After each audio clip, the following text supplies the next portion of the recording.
Donc partie 2 de la leçon. Donc du coup, je reviens un tout petit peu sur ce qu'on vient de dire juste avant, pour que ce soit plus clair, comme j'ai un peu plus de temps.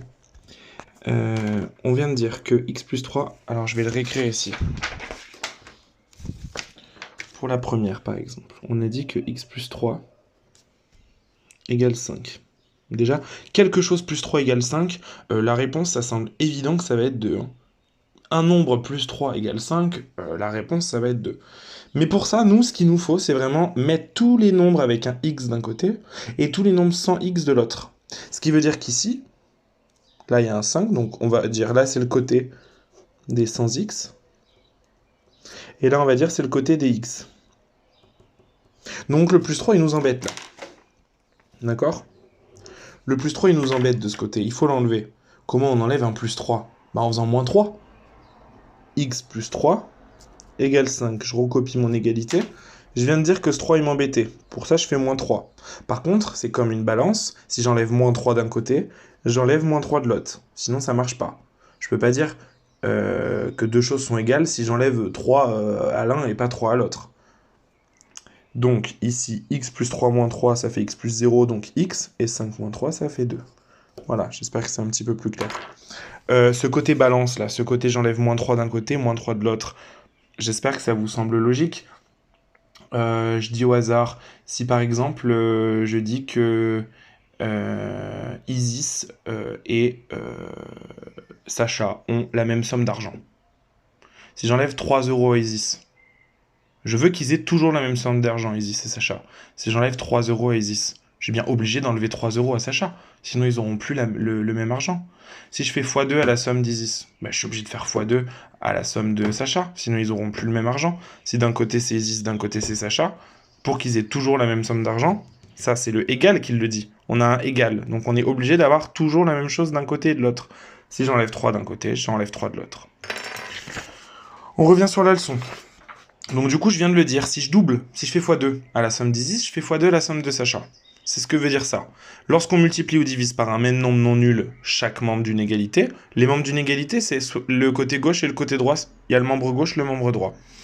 On conserve l'égalité.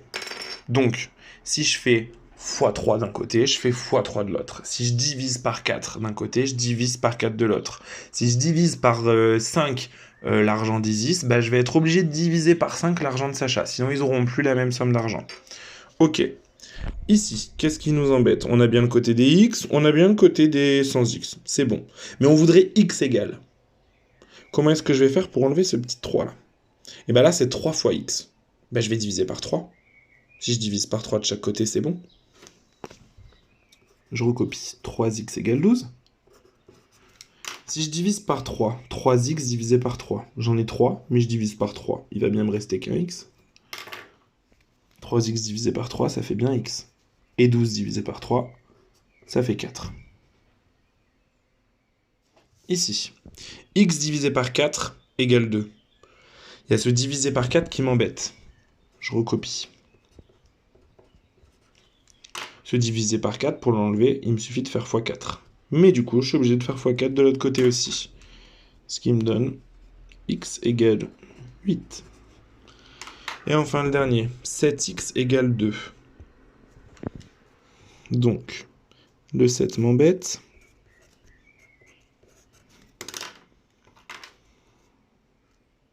Je divise par 7. Je divise par 7. 7x divisé par 7x. Et le 2 divisé par 7, on ne sait pas combien ça fait. Donc on va le mettre en fraction. Important, je veux des fractions. Je ne veux pas un nombre décimal, d'accord? Je veux des fractions. Sauf dans l'exemple qu'on va faire juste après avec l'activité d'introduction. Mais sinon, je veux toujours des fractions. Voilà, c'est important.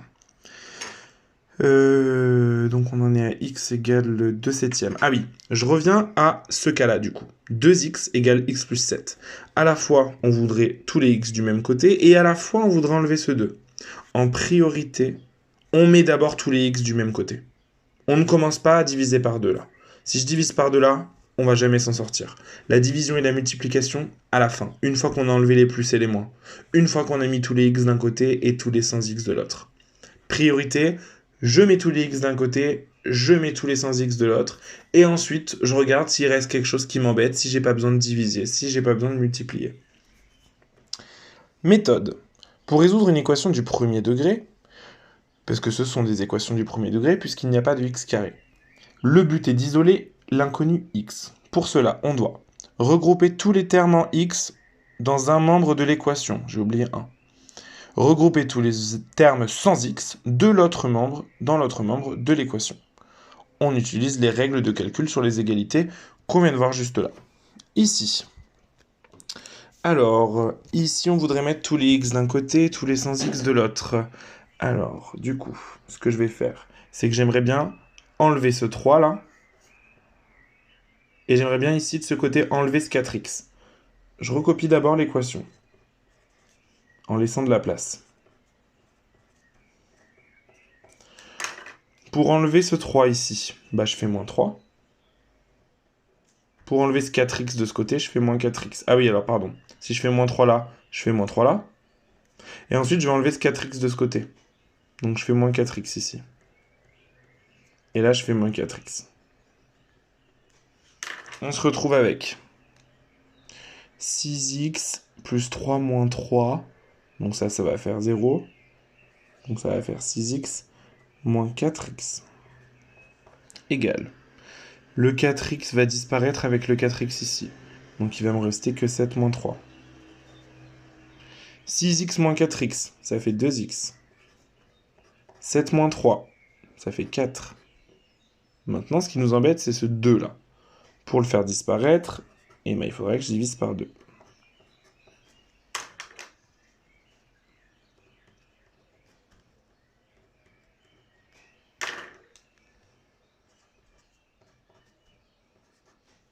Et voilà, x égale 2. Je vérifie si j'ai juste. Je remplace x par 2. 6 fois 2, 12, plus 3, 15. Donc de ce côté, on a 15. Ici, 4 fois 2, 8, plus 7, 15. C'est bon, j'ai bien 15 de chaque côté. Donc la solution de mon équation, c'est bien 2. On passe à celle-là. Alors, x plus 4 plus 3x. On va commencer par regrouper tout ça. Ah, là, déjà, on a des parenthèses. Il va falloir développer avant tout ça.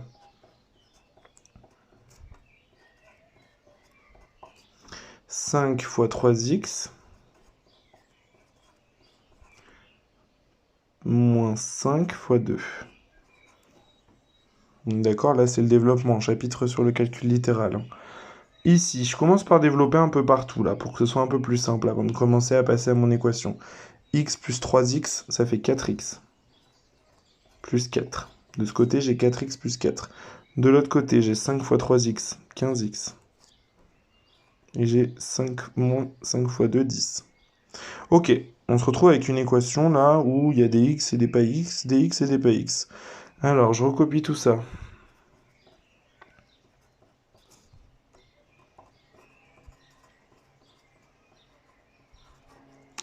Ici, ce qui nous embête, bah, c'est le 4, par exemple. Donc, on va faire disparaître le 4. Du coup, je fais disparaître le 4 ici aussi. Ici, ce qui nous embête, c'est le 15x. Donc, je fais disparaître le 15x.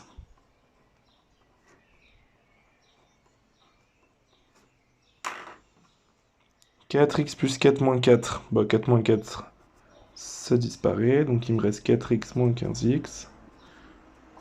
Et ici, il me reste 15x moins 15x, ça disparaît. Il me reste moins 10 moins 4.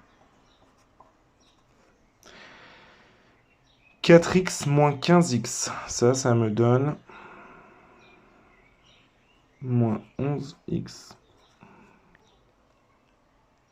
Ok. Et moins 10 moins 4, ça me donne moins 14. Maintenant, il y a ce moins 11 qui m'embête.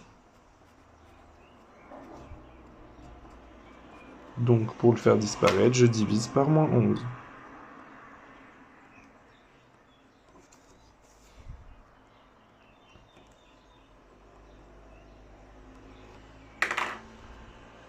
Là, il me reste donc que moins x.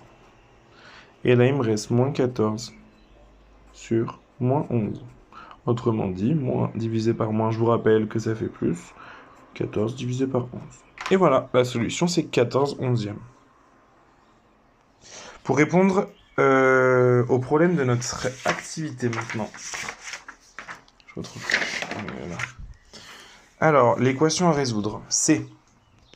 Et bien ici, si on pose x, par exemple, x à m, d'accord? Si cette longueur vaut x, cette longueur-là, elle vaut 10 moins x du coup. D'accord? Donc on voudrait que le périmètre ici soit égal au périmètre ici. Le périmètre là, c'est 3 fois x. 3 fois x égale. On voudrait que ce soit égal à quoi? Au périmètre du carré. Le périmètre du carré, c'est 4 fois le côté. Donc c'est 4 fois 10 moins x.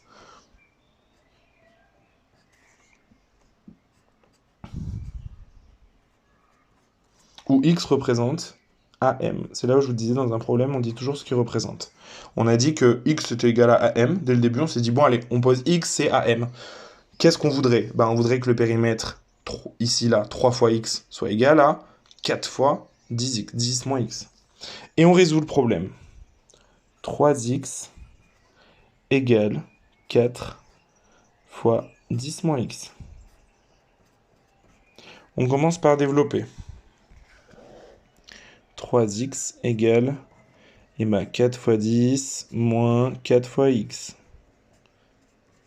Donc 3x égale 40 moins 4x. Ensuite, le 4x, là, on voudrait le faire passer de l'autre côté. 3x égale 40 moins 4x.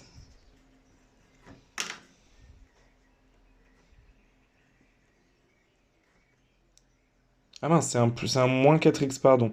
Donc il me faut un plus 4x. C'est un moins 4x, donc pour le faire disparaître, il faut que je rajoute 4x. Je suis déjà dans le négatif. Ce qui me donne 7x égale 40. Puisque le moins 4x plus 40 disparaît. Donc je me retrouve, je le réécris là. Je me retrouve avec 7x. Ah là là, j'arrive pas à écrire. Égale 40. Je vais faire disparaître le 7. Pour ça, qu'est-ce que je vais faire? Je vous entends tous de là dire, je divise par 7, monsieur. Très bien.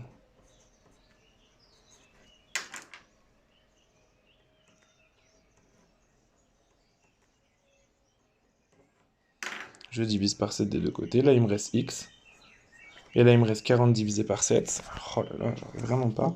40 divisé par 7, donc 40 sur 7. Alors, il va falloir s'entraîner. Je sais qu'au début, ça va être très difficile. C'est dur de se mettre toutes les méthodes en tête, mais voilà, vous avez quand même 6 petites équations où vous avez les explications, plus 2 longues équations où vous avez les explications. Donc, vous revenez sur la vidéo si vous avez du mal. Je sais que ça va être difficile au début, mais avec de l'entraînement, pas de problème. Et je vous assure que c'est un chapitre qui est vraiment important pour la suite de votre orientation. Alors attendez, on va juste rapidement du coup, avant que ça se termine.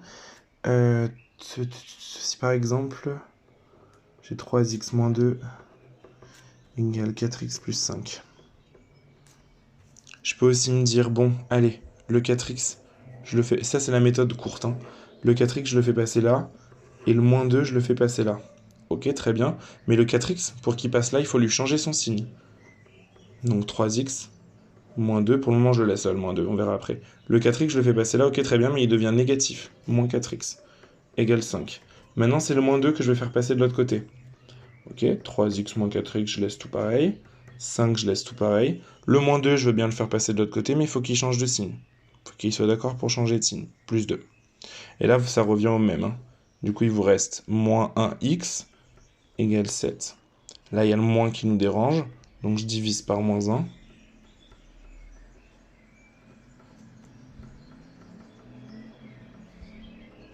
Et ça me donne donc x égale moins 7.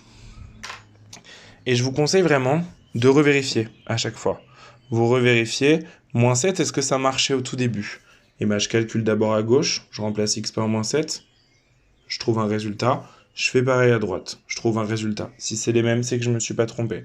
Voilà, ça c'est la méthode un peu plus simple, on y reviendra quand on fera des équations.